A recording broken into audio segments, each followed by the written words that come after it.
Bismillahirrahmanirrahim. Alhamdulillahi rabbil alamin.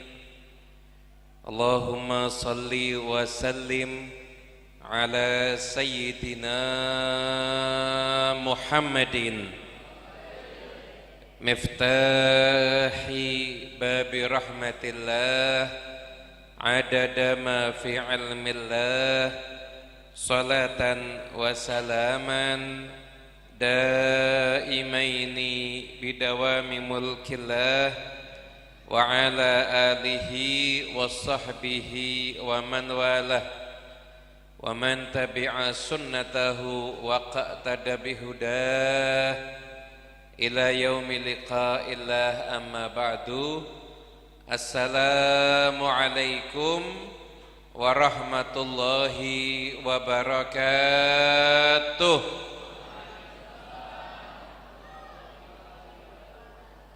Saya hormati, saya muliakan terutama guru kita semuanya yang walaupun belum bisa hadir tapi insya Allah selalu membersamai kita, Habib Mustafa Muhammad Ba'bud. Semoga Allah Ta'ala panjangkan usia beliau, kesehatan wa afiyah, berikan pada beliau kesehatan yang sempurna, zahiran wa batinan insyaallah, serta kedua putra beliau Habib Husin, Habib Syekh, semua para habaib yang hadir, para romo kiai, para alim ulama, para sepuh bini sepuh, para rawuh sedayanipun, para hadirin, para bapak, para ibu, mugi-mugi sedayanipun ingkang rawuh pinaringan panjang yuswanipun, lancar sedaya urusanipun, barokah gesangipun, lan muga-muga lunas sedaya utang-utangipun insyaallah.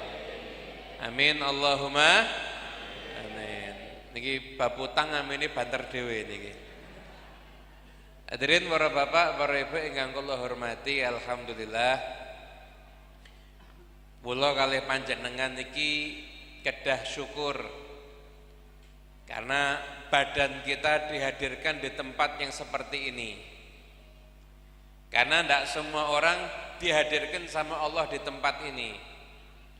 Ada orang yang sama Allah sekarang badannya dibiarkan mungkin sedang berbuat hal yang tidak diridhoi sama Allah, atau mungkin berbuat hal yang sia-sia walaupun tidak haram. Tapi kula kalih panjenengan sama Allah Ta'ala dihadirkan di sini. Ini satu kenikmatan yang luar biasa. Biasanya pun nek tiyang niku pun dicerakaken kalih perkawis-perkawis ingkang sae, insyaallah uripe nggih bakal sae. Amin Allahumma amin. Dan kita bukan cuma hadir, hati kita cinta dengan orang-orang yang saleh. Tadi disebutkan kisah-kisah kaum salihin, tentang juga yang dihauli di pagi hari ini Habib Anis. Disebutkan cerita-cerita tentang beliau, terus kemudian hati kita tergerak, ada rasa cinta pengen niru. Ini satu berkah. Ini satu berkah. Kenapa? Karena bisa cinta dengan orang saleh itu enggak sembarangan. Orang itu kok dia kasih hati, kok cinta sama Kanjeng Nabi Muhammad sallallahu alaihi wasallam. Ini orang istimewa.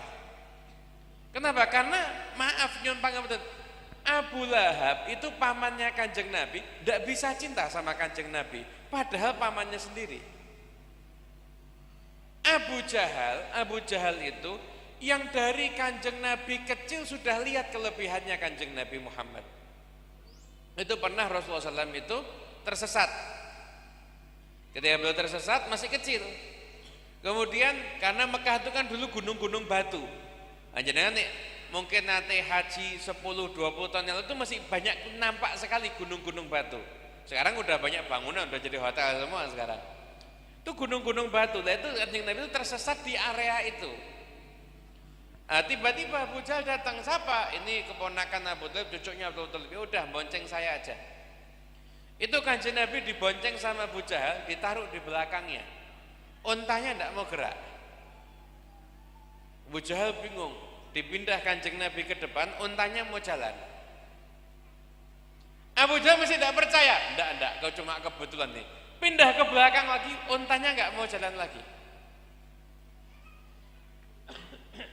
Pindah ke depan, baru untanya mau jalan. Ketika itu bilang ini anak ini luar biasa, saya taruh di belakang, unta saya nggak mau jalan.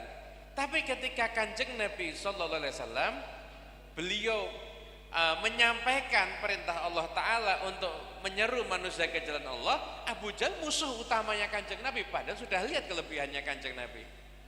Kulo kalih panjenengan alhamdulillah senajan mungkin dereng nate kepanggih Kanjeng Nabi, tapi insya Allah hatinya semua cinta kepada Nabi Muhammad SAW. Amin Allahumma. Nah, itu satu nikmat hadir di tempat ini, nikmat cinta Kanjeng Nabi, nikmat cinta orang soleh, nikmat, dan itu mahal harganya nikmat itu, dibeli pakai apapun juga tidak bisa. Orang itu sudah memang tidak ada bagian jatah seneng sama Kanjeng Nabi. Cerita ini model napa kemawon yang nganggapnya biasa-biasa saja. Orang itu kalau memang nggak ada jatah cinta sama orang-orang yang saleh, mau diceritai tentang orang siapapun juga, ya nggak tergerak sama sekali. Tunjukkan cerita akhlaknya, alah mau ngono tok aku ya iso, padahal ora iso. Kalau dengar cerita karomahnya, wah salah lagi paling ngapusi. Nggak ada, memang nggak ada jatahnya, nggak bisa dipaksa. Dzalika mablaghuhum minal ilm, memang itu bagiannya dia ya dapatnya enggak sampai situ gitu aja. Alhamdulillah nek kula kalih panjenengan kok rumangsa gampang cinta sama orang soleh, gampang tresnani tiang-tiang sae, cinta sama Kanjeng Nabi, maulidan yo sregep hadir. Mudah ikut membantu dakwanya Kanjeng Nabi sallallahu alaihi wasallam, insyaallah itu berarti tanda Allah Ta'ala berikan nikmat untuk kita semuanya. Amin Allahumma. Mudah-mudahan nikmat ini dijaga terus insyaallah sama anak-anak kita, cucu-cucu kita, semoga dapat jatah nikmat seperti kita, atau kalau perlu lebih besar dari kita. Ya toh enggak apa-apa toh.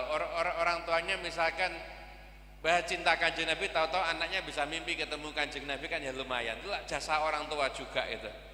Kan orang tua yang menjadikan anak bisa seperti itu. Hadirin yang dimuliakan Allah Ta'ala, alhamdulillah termasuk daripada berkahnya Kanjeng Nabi Muhammad SAW. Dan kita ini Nabi SAW itu meninggalkan umatnya itu ala mahajjatin baydha. Kita ini sama Kanjeng Nabi ditinggalkan dalam keadaan semua perkara yang bisa menyebabkan kita masuk surga udah dijelaskan, diperintahkan. Yang bisa menyebabkan kita masuk neraka dijelaskan, hati-hati, hindari. Jelaskan juga dari saking terangnya peninggalan Kanjeng Nabi sampai dikatakan lailuha kana hariha, malamnya seperti siangnya. Bahkan bukan cuma untuk urusan akhirat, urusan dunia kita juga sudah banyak diajari sama Kanjeng Nabi Muhammad SAW. Syariat mengharamkan riba. Kenapa riba itu kok haram? Riba anu loh, apa Bang Plecet apa Bang Didel teng mriki jenenge. Itu orang tuh kalau riba itu tidak bisa menjadikan ekonomi jadi maju. Riba itu membuat orang semakin sengsara dan semakin sengsara. Lah wis ora duwe kok jek enek tagihan utange jek nganggo anakan duit, buat orang semakin. Itu semua sudah dijelaskan semuanya sama Rasulullah SAW. Untuk amalan pengen rezeki dijelaskan sama Kanjeng Nabi. Kadang-kadang kita yang keliru. Ada enggak satu ayat di dalam Quran atau hadis yang mengatakan kerja bisa membuat orang kaya? Ada? Ada enggak? Jadi enggak sedaya pengen sugih toh? Pengen? Tapi enggak jawab berarti bakat kiri berarti. Pengen sugih apa mboten? Ya, jawab apa? Enggak bakat kiri berarti. Pengen sugih toh? Ada enggak kerja bisa membuat orang kaya? Enggak ada. Itu tuh kalau lihat syariat, lihat orang itu asbabul ghina, sebab-sebab kekayaan apa? Silaturahmi, birrul walidain, kemudian baca surat Al-Waqiah, kemudian baca zikir-zikir yang diajarkan sama Kanjeng Nabi, baca istighfar, kemudian baca sholawat pada Rasulullah Sallallahu Alaihi Wasallam. Itu sahabat datang sowan teng Kanjeng Nabi, ya Rasulullah, dunia menjauh. Terus basa Kismantoran ya Allah, donya tak oyak ora tau kecekel. Tambah tak oyak, tambah banter melayune. Wis ora tau kecekel donya niki. Tak Kanjeng Nabi aina anta min tasbihil malaika wa bihim turzaqun. Mana tuh tasbih malaikat? Mereka dapat rezeki dari itu loh. Kenapa enggak kamu amalkan? Apa tasbih malaikat? Subhanallah wa bihamdih, subhanallahil azim, astaghfirullah 100 kali setelah sholat sunnah fajar sebelum mengerjakan sholat subuh. Diamalkan, masya Allah rezekinya makmur. Diajari semuanya sama Kanjeng Nabi sallallahu alaihi wasallam. Nah, terus yang keliru, hanya ngono aku tak wiritan tok rasa nyambut gawe, ya tetap melarat. Kenapa? Karena juga nggak ngikuti ajarannya. Tapi loh yang namanya orang itu pokoknya yang jatahnya ikhtiar ya ikhtiar. Tapi ikhtiar aja, jalankan aja, santai, nggak usah sama maksa. Ikhtiar dijalankan, ikhtiar zahir, ikhtiar batin dijalankan, luruskan niat, insya Allah hidupnya paringi cukup barokah insya Allah. Amin Allahumma amin. Hadirin para rawuh, para bapak, para ibu ingkang kula hormati, semua sudah diajarkan sama Rasulullah SAW. Dan setelah Kanjeng Nabi pindah alam yang beda dengan kita, maka ada pewaris-pewarisnya Rasulullah SAW. Ada para sahabat yang melanjutkan perjuangannya Kanjeng Nabi Muhammad. Kata Nabi, ashabi kan nujum, bi ayyihim iqtadaitum ihtadaitum. Sahabat itu seperti bintang-bintang. Kamu ikut yang mana, nanti kamu dapat petunjuk dari yang situ. Kemudian Nabi SAW, beliau, terus umat yang tidak ketemu sahabat sampai akhir zaman gimana? Semuanya sudah dikasih solusi sama Rasulullah SAW. Bahkan Nabi SAW, beliau menyampaikan, inni tarikun fikum tsaqalain. Aku tinggalkan untuk kalian tsaqalain. Tsaqal itu seandainya, ini kata para ulama, seandainya Nabi hanya menyebutkan tsaqalain itu apa, itu sudah cukup. Tapi riwayat-riwayat kan banyak, ma in tamassaktum bihima lan tadhillu ba'di abada. Kalau kalian itu pegangan dengan itu, kalian enggak akan tersesat. Seandainya enggak usah ada bagian redaksi kalimat itu. Cuma ini tarikun fikum tsaqalain, 1, 2 disebutkan selesai. Karena tsaqal itu maknanya sesuatu yang berharga dan istimewa. Ini tarikun fikum tsaqalain, kitabullah wa itrati ahli baiti. Nah, kamu saya kasih pegangan yang berarti kitabullah Al-Quran, hablun mamdudun minas sama'i ilal ard, penghubung antara langit dan bumi. Kemudian adalah yang kedua pegangan adalah ahlul bait Nabi Muhammad sallallahu alaihi wasallam. Itu Nabi sampaikan, ini aku tinggalkan untuk kalian. Nah, terus kan juga ada hadis yang ditinggalkan kitabullah wa sunnati. Gitu. Betul. Terus yang benar yang mana? Dua-dua benar. Ini orang itu belajar hadis, kalau ada hadis yang berlawanan, itu dicarikan konsep untuk menggabungkan imkanul jami. Bisa enggak digabung? Kalau digabung bisa, berarti dipakai semua.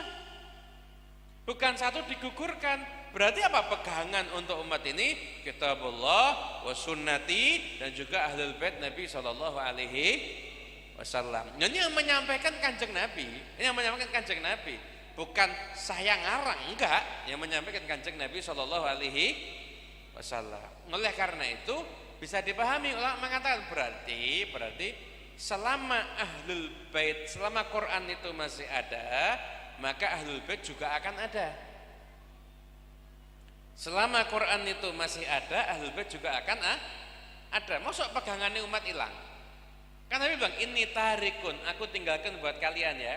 Kalian kan umat semua sampai nanti hari kiamat semua umat. 2 perkara, Al-Quran dan ahlul bait. Artinya selama Quran ada, ahlul bait pun juga akan ada terus.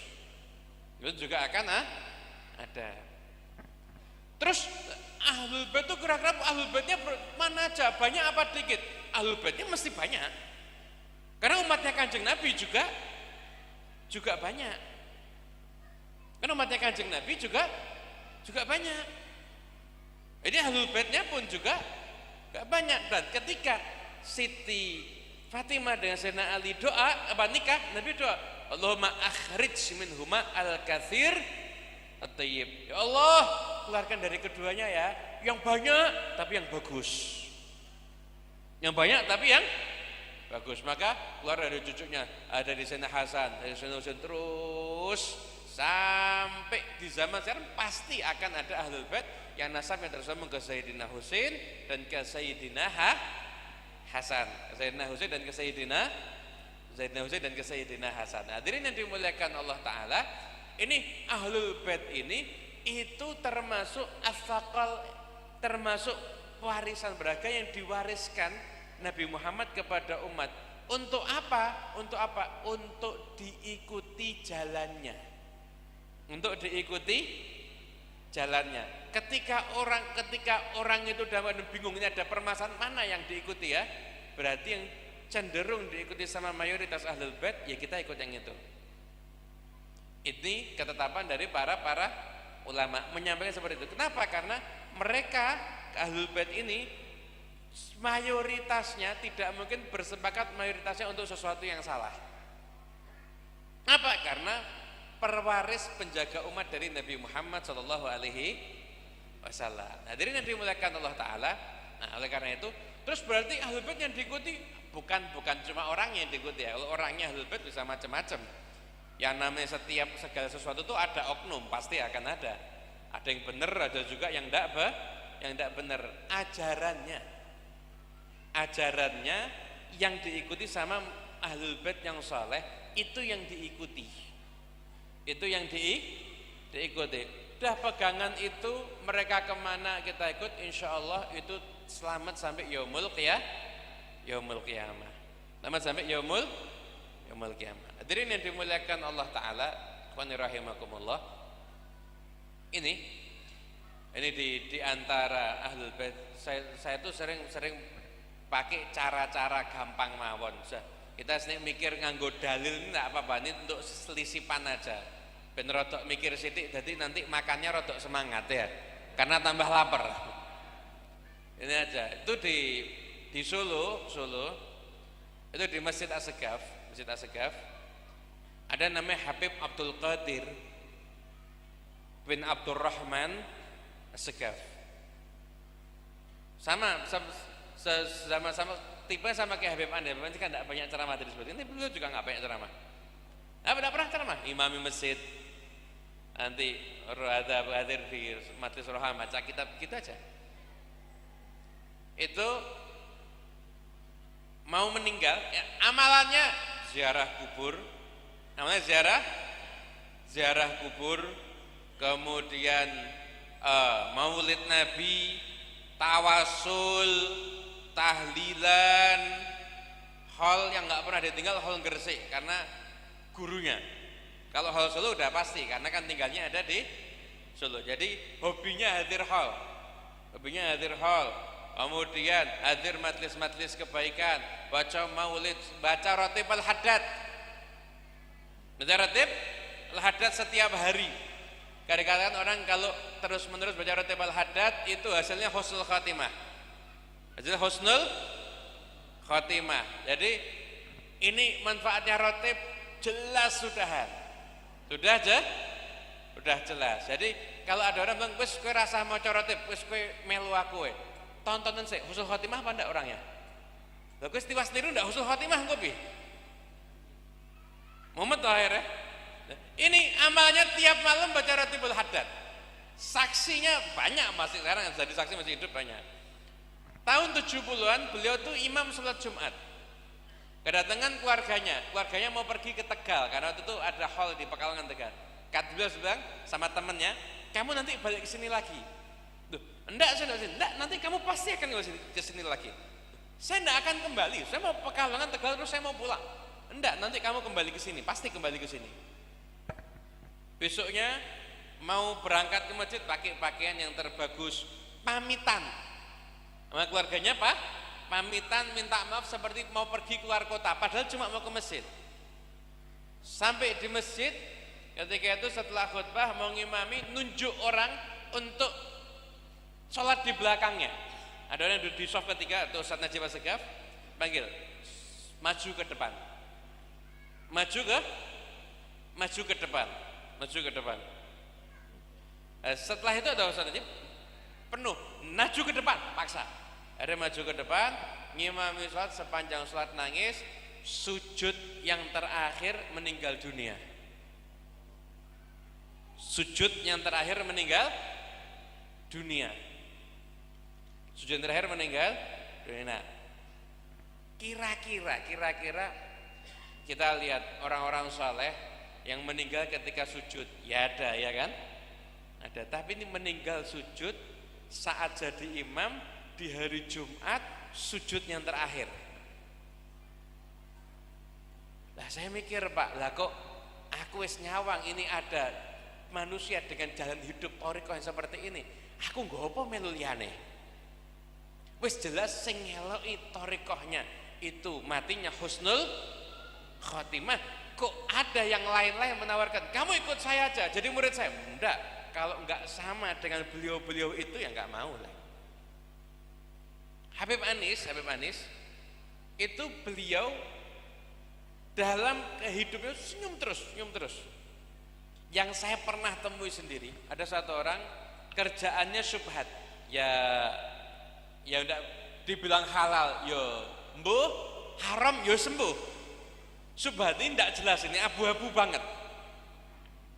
Dia ini kalau mumet urusan kerjaan, dia tidak begitu tertarik, tapi dia tidak sengaja pernah ke masjid Riyadh.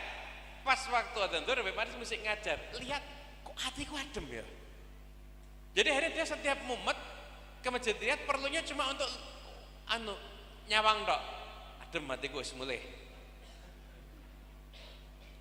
Jadi nanti gitu, tapi kerjaannya belum ditinggalkan. Kerjaan sobat itu belum ditinggalkan. Subhanallah, sekali waktu tambah lama, tambah tertarik, kerjaannya ditinggalkan, dia cari ganti kerjaan yang halal, kemudian datang, kemudian melazimi harusnya daripada Habib Anis. Ini beliau itu Habib Anis itu kalau untuk urusan beliau itu, kalau misalkan kita lihat yang teladan untuk saya dan teladan juga teruskan untuk murid-muridnya, beliau itu pengen jadi orang yang melayani orang lain. Jadi orang yang melayani orang lain. Ini yang jamaah Habib Mustafa kan mesti pernah sering hadir acara di Masjid Riyadh kan? Kadang haul atau apa. Itu Pak, itu untuk nasi itu Habib Anis langsung yang memastikan nasinya sudah layak dikonsumsi atau belum. Walaupun kalau beliau nyuruh orang untuk memastikan di dapur, yang mau disuruh banyak apa enggak? Banyak, tapi enggak mau, enggak khawatir takut ada yang kelewatan. Beliau memastikan masakan itu pantas disuguhkan untuk tamunya. Dan pasti beliau akan carikan yang terbaik. Habib Anis itu enggak mau dicek daging alat orang untuk disuguh ke tamu. Yang buat yang hadir hal itu daging alat tidak boleh disuguhkan tamu, harus yang terbaik. Dan semua beliau pastikan, sekuat beliau semua itu beliau pastikan, semua beliau pastikan, dicek semuanya, karena pengennya untuk melayani tamu. Pernah datang satu tamu pengusaha tapi orangnya baik, keturunan orang-orang saleh. Ketika tamunya datang, Habib Anis sendiri yang ngerapikan kasurnya dan lain sebagainya, lalu tamunya siapkan tempat istirahat yang bagus. Beliau ketika duduk bareng ketika itu sama para santri-santri, beliau bilang, saya tidak punya amal apa-apa. Amal saya itu pengen jadi pelayannya orang-orang soleh. Padahal ya kitab yang ngerti, ahli ibadah. Kalau sudah waktunya mau sholat tarawih itu, beliau itu sampai usia tua, sampai usia 70 lebih itu masih ngimami taraweh, baca satu malam 1 juz lebih, itu beliau imami sendiri.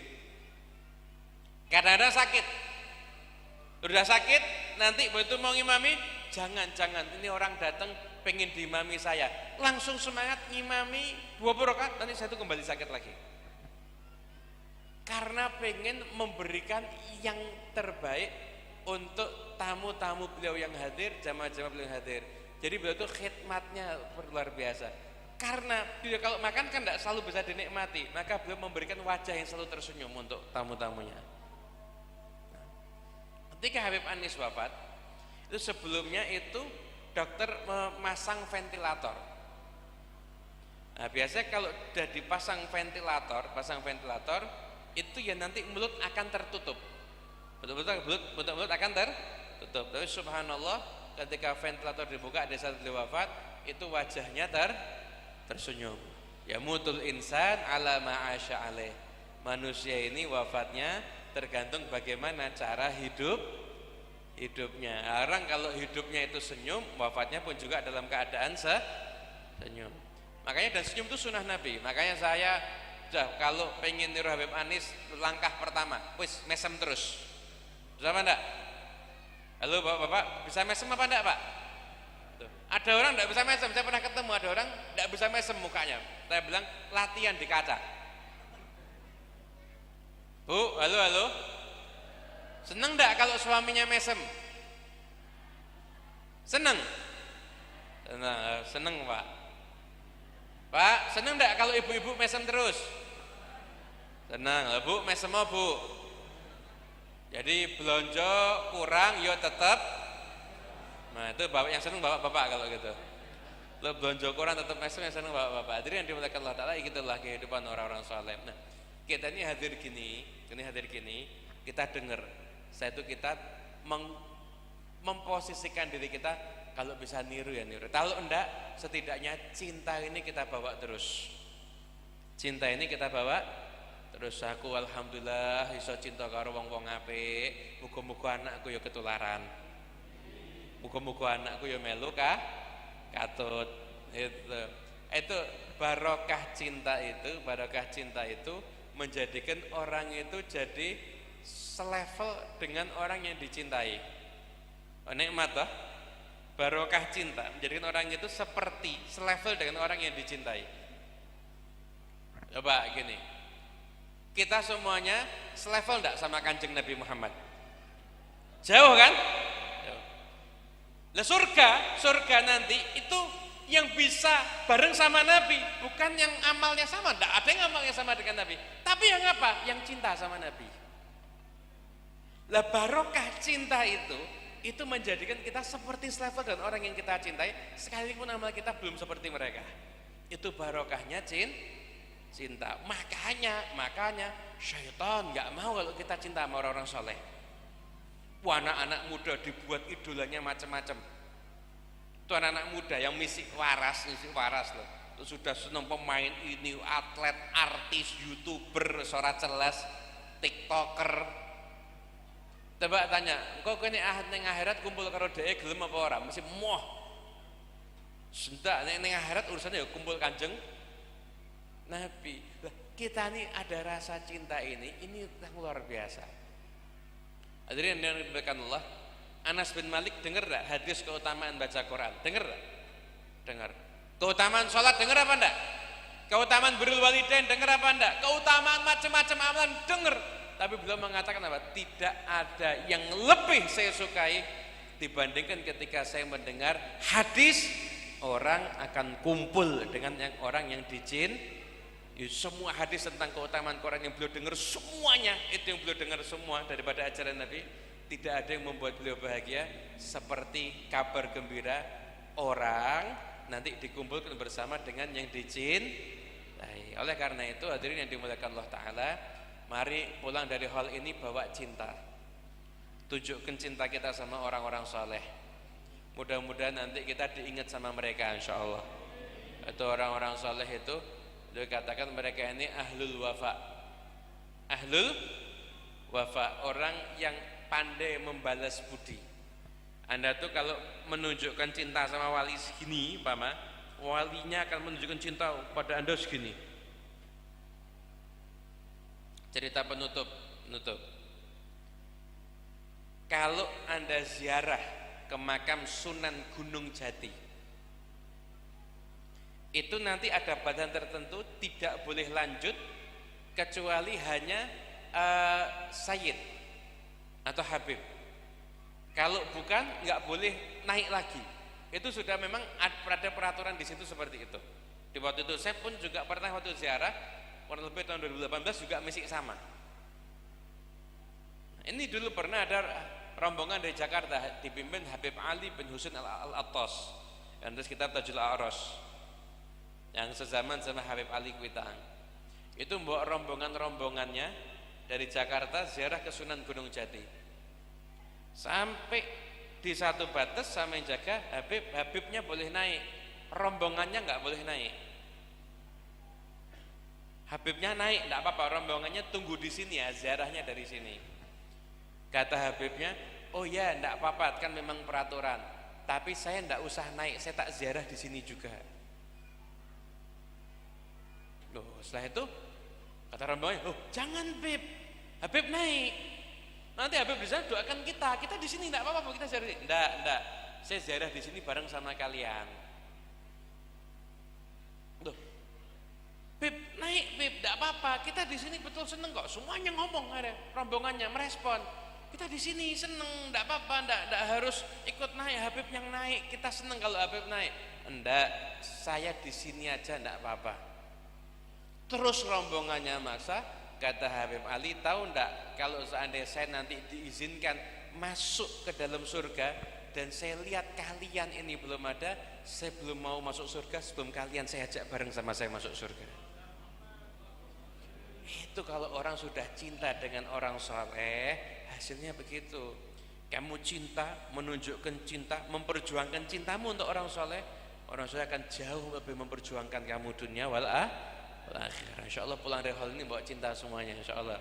Jadi orang soleh kita cintai, ajarannya kita hidupkan, kemudian kita jadikan anak-anak kita juga cinta dengan mereka. Kesian kalau anak kita tidak cinta sama mereka. Kesian kalau kita tidak cinta sama mereka. Kita hidupkan ajaran mereka. Adapun kalau ada orang kita kenalkan sama mereka, kita ajak cinta, orang itu nggak mau cinta, nggak apa-apa. Memang nggak semua orang akan dapat bagian cinta. Gak semua orang bisa cinta sama orang soleh, tapi Anda istiqomahkan cinta sama orang soleh, selamatkan diri Anda, selamatkan keluarga Anda, insya Allah Anda semua akan dikumpulkan bersama dengan orang-orang yang Anda cintai di dunia wal akhirah. Amin amin ya rabbal alamin. Mungkin ini yang bisa kita sampaikan. Assalamualaikum warahmatullahi wabarakatuh.